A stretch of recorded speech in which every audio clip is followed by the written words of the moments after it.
Na semana passada eu trouxe essa notícia aqui para vocês, onde o Federal Reserve, o Banco Central dos Estados Unidos, falou que está absolutamente pronto para ajudar a estabilizar os mercados caso necessário, certo? Traduzindo isso aqui para vocês, o Fed está pronto para ligar as impressoras de dinheiro novamente caso necessário. Isso por quê? Porque a gente está vivendo uma crise muito séria no mercado de títulos de dívida do governo americano. Então, semana passada para essa semana a gente viu muita volatilidade no mercado de títulos, que deveria ser um mercado estável, um mercado seguro, onde investidores correm de mercados de risco, como ações, criptomoedas, e vão para a renda fixa, para os títulos de dívida. Porém, não foi o que a gente viu na última semana, a gente viu muita volatilidade e a gente vai entender um pouco melhor o que está causando essa situação, quais que podem ser os impactos no mercado do Fed está fazendo essa intervenção aí, né, para resgatar o mercado de títulos de dívida e, claro, como que isso pode impactar o Bitcoin, certo? Então, para vocês terem uma noção, o mercado de títulos de dívida do governo americano é um mercado de mais de 29 trilhões de dólares e com toda esse furacão que o Donald Trump tem causado com a sua guerra comercial, a gente teve o impacto no mercado de ações, no mercado de criptomoedas, nos mercados de risco e agora ele se estendeu até para o mercado de títulos. Então, na semana passada eu trouxe aqui, mostrei para vocês que os títulos do governo americano estavam disparando em rendimento, tá? Quando eles disparam em rendimento, significa que eles estão caindo de valor, então qualquer detentor do título acaba perdendo dinheiro quando o rendimento do título sobe, né? Isso se dá por quê? Vamos analisar aqui então o gráfico do título de 30 anos do governo e vamos supor que na semana passada você comprou alguns títulos ali na casa de 4,3%, né? Então você botou ali R$100 que o governo vai te pagar 4,3% lá na frente, né, daqui a 30 anos, e de repente na semana seguinte o mercado deu uma disparada aí de 16% e o rendimento desse título subiu para 5%. Esses R$100 que você colocou, eles vão começar a valer menos agora, né? Esse título que você comprou a 4,3, ele vai valer menos. Por quê? Caso você queira vender ele no mercado, ninguém vai estar interessado em comprar um título de 4,3, enquanto você pode ir comprar um título novo de 5%, certo? Então todos os detentores de título começam a sentar, né, num prejuízo gigantesco. Isso aconteceu também lá em 2023, a gente teve uma crise bancária gigantesca, onde a gente teve o colapso do Silicon Valley Bank, o First Republic Bank dos Estados Unidos e alguns outros bancos, justamente por quê? Porque eles haviam comprado muitos títulos de dívida do governo americano, a taxa de juros começou a subir de forma muito rápida ao longo do ano ali de 2022, né? E aí esses títulos deles começaram a valer muito pouco, então eles estavam sentados em prejuízos gigantescos e quando um banco está sentado em vários prejuízos de título, né, e as pessoas querem ir lá e sacar o dinheiro delas do banco, o banco não tem dinheiro para devolver para essas pessoas, né? Porque eles estão com esse prejuízo enorme nos títulos e nessa época o Fed veio, interviu e salvou alguns bancos, né? Pagou os detentores, quem tinha depósito nesses bancos e fez sua intervenção, imprimiu dinheiro e os mercados subiram bastante em março de 2023, né? Então se você observar o preço do ouro, por exemplo, ó, em março de 2023, vamos achar aqui março, aqui ó pessoal, março de 2023 a gente viu uma disparada aí no preço do ouro de 15%, que pro ouro é uma disparada interessante, e o Bitcoin subiu bastante também, né? Então se vocês observarem o Bitcoin ali em março, ele chegou a subir, cara, mais de 40%, com essa intervenção, essa injeção de liquidez do Fed, o medo dos bancos quebrarem e tudo mais, certo? Então esse é um dos problemas da gente ter uma crise no mercado de títulos, mas o problema, o buraco é muito mais embaixo, tá? O mundo inteiro detém títulos de dívida do governo americano, significa que o mundo inteiro está em prejuízo e muitas pessoas, muita gente utiliza esses títulos como forma de garantia para você abrir uma linha de crédito. Então você usa ele como garantia para tomar um empréstimo. Quando o valor desse seu título começa a cair, muitas vezes você acaba, cara, tendo que vender talvez esse título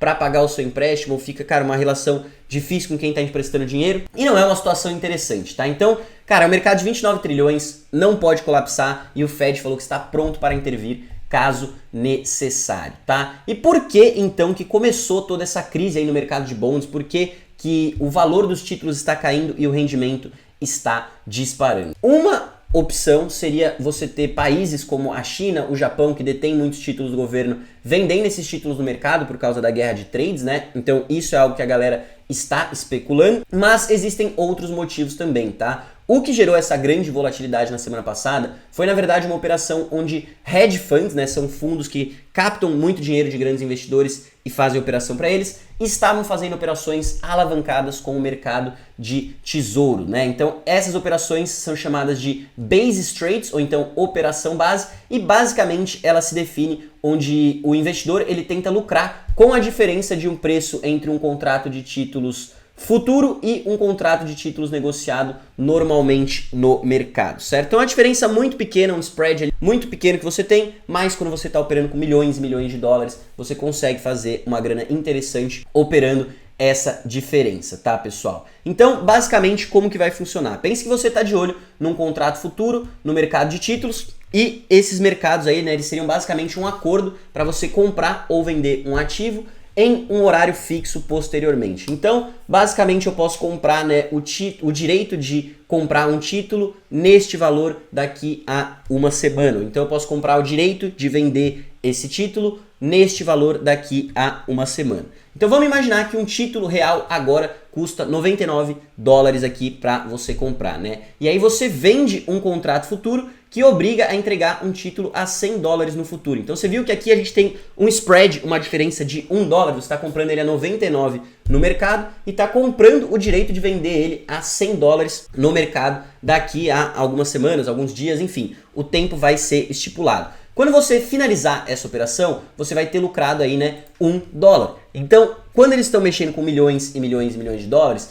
isso se torna um trade muito lucrativo, tá, pessoal? E como o mercado de títulos deveria ser um mercado muito estável, você não deveria ter problema, né, em realizar esse seu título depois no futuro por esse preço. A não ser que justamente a gente tenha uma semana muito volátil, onde o valor desses títulos caiam bastante, e aí esses hedge funds que tinham, né, essas operações, talvez eles saiam no prejuízo, tá? E eles saírem no prejuízo não seria um problema se eles não estivessem extremamente alavancados, tá? Então esses hedge funds, para montar essas operações, eles não necessariamente estão usando somente o dinheiro deles, mas o que eles fazem é utilizar o dinheiro deles para pegar um empréstimo gigantesco e montar uma operação muito grande, tá? Então eles utilizam uma alavancagem gigantesca e essa notícia aqui está falando que um hedge fund poderia colocar, por exemplo, 10 milhões de dólares como entrada, um título, valores em títulos de 10 milhões e tomar um empréstimo de até 500 milhões de dólares para abrir esse tipo de operação. Eu não tenho certeza se a alavancagem que eles podem ter é tão grande, cara, se for isso realmente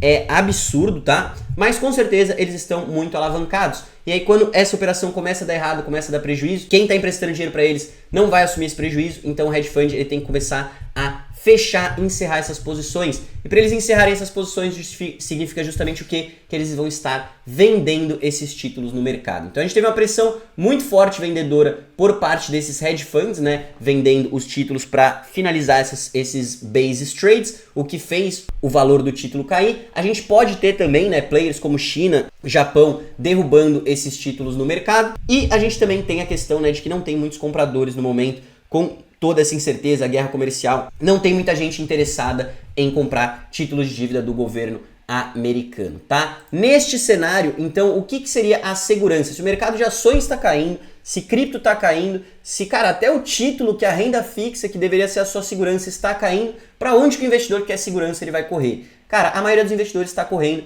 para o ouro. Então, o ouro foi quem mais se beneficiou com essa história. Você pode ver que nas últimas 2 semanas subiu mais de 10%. Aí, né, que as pessoas veem como um dinheiro real, um dinheiro fixo, algo que mantém o seu valor, uma corrida para segurança, tá, galera? E aí, com a disparada do ouro, a gente tem o Bitcoin posicionado como sendo o ouro digital, né? Então, muito provavelmente, o Bitcoin deve acompanhar essa corrida do ouro em breve, tá, galera? As últimas vezes que a gente teve uma corrida aí, né, um front run no ouro, o Bitcoin depois ele veio a acompanhar este movimento. Então você pode ver aqui atrás, ó, em 2016 o ouro deu uma disparada, o Bitcoin veio vindo junto e depois fez a sua grande corrida. Em 2020 o ouro também deu uma disparada num cenário meio de incerteza e depois o Bitcoin teve a sua grande corrida e agora o ouro está numa disparada gigantesca enquanto o Bitcoin segue acumulando, segue em lateralidade, mas tendo o Bitcoin, né, eu acredito que ele é a nossa melhor forma de ouro digital para você preservar o seu capital, ele deve acompanhar também esse movimento. Claro, ainda no mercado muitas pessoas veem o Bitcoin como um investimento de risco, mais associado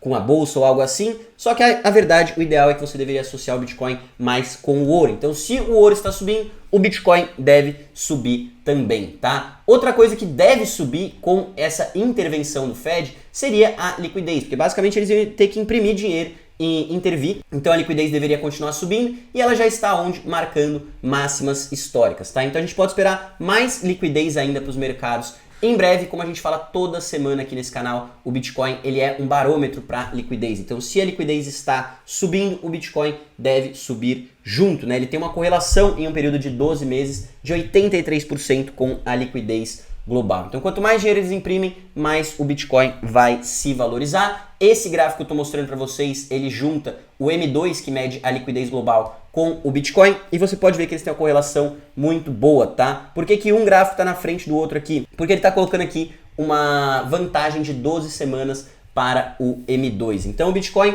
ele acompanha a liquidez no longo prazo. No curto prazo, às vezes eles se descasam, né? Mas a gente encontrou a correlação muito interessante. Se você avançar em aproximadamente 3 a 4 meses, tá? A galera tem brincado aí com essa diferença da correlação. Ele tende a acompanhar a liquidez, o que colocaria a gente em um movimento de recuperação de alta do Bitcoin justamente agora para acompanhar essa pernada da liquidez, tá? E a última vez que a gente teve uma grande pernada, um grande aumento na liquidez e depois o Bitcoin acompanhou esse movimento foi quando a gente saltou ali da casa dos 60 mil dólares até os 110 mil. Então é esse tipo de movimento que eu estou esperando para o Bitcoin nesse momento, tá? Ele vir buscar ali, cara, novas máximas históricas, pelo menos os 120, cara, até os 140 mil dólares, por conta de tudo que está acontecendo, né? Então o ouro já está disparando, a liquidez está disparando e o Bitcoin deve seguir esse movimento muito em breve. Claro, podemos cair mais no curto prazo? Podemos, tá? Tudo que você conseguir próximo da casa dos 70 mil dólares, para mim, você está comprando um ótimo ponto de compra, tá? A gente tem um suporte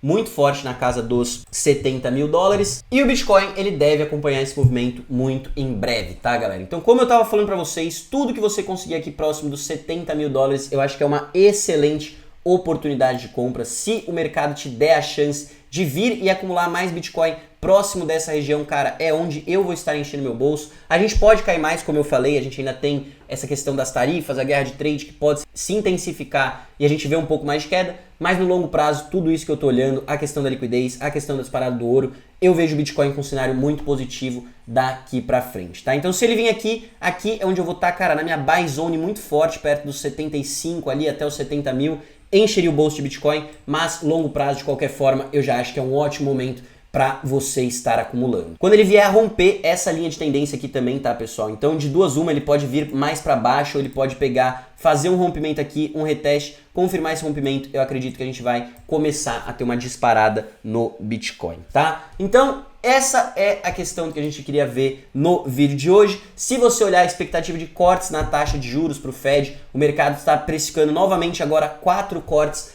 ainda neste ano de 2025. O Fed já reduziu o pace do quantitative tightening, ou aperto quantitativo, a forma como eles estavam retirando liquidez da economia, já se pronunciou que pretende parar com o quantitative tightening, então chegar num balanço neutro, e agora a gente viu, né, que eles estão falando até de intervenção, estímulos, impressão de moeda, e é justamente para este tipo de cenário que o Bitcoin foi criado, tá, galera? Então, a ideia do Bitcoin ele surgiu justamente quando o Fed começou o Fed, não só o Fed, né, mas vários bancos ao redor do mundo começaram a fazer bailouts para vários bancos que tinham se alavancado na crise de 2028 e aí no final eles quebraram e os bancos centrais vieram para salvar eles e não tem problema, tá? Então foi justamente para um cenário desses que o Bitcoin foi criado. A gente viu isso acontecendo de novo em 2023 em menor escala e a gente pode estar vendo isso acontecendo agora novamente. Então, cara, eu com certeza teria uma exposição em Bitcoin nesse momento. Eu acho que é uma das melhores decisões que você pode ter. Então é isso, pessoal. Espero que vocês tenham gostado desse vídeo. Se você gostou, já deixa o like aí embaixo. Se você é novo por aqui, se inscreve no canal e ativa o sininho. E lembrando para vocês que toda semana a gente está trazendo esses vídeos aqui para vocês no canal do MB. Grande abraço, fico por aqui, até a próxima e valeu!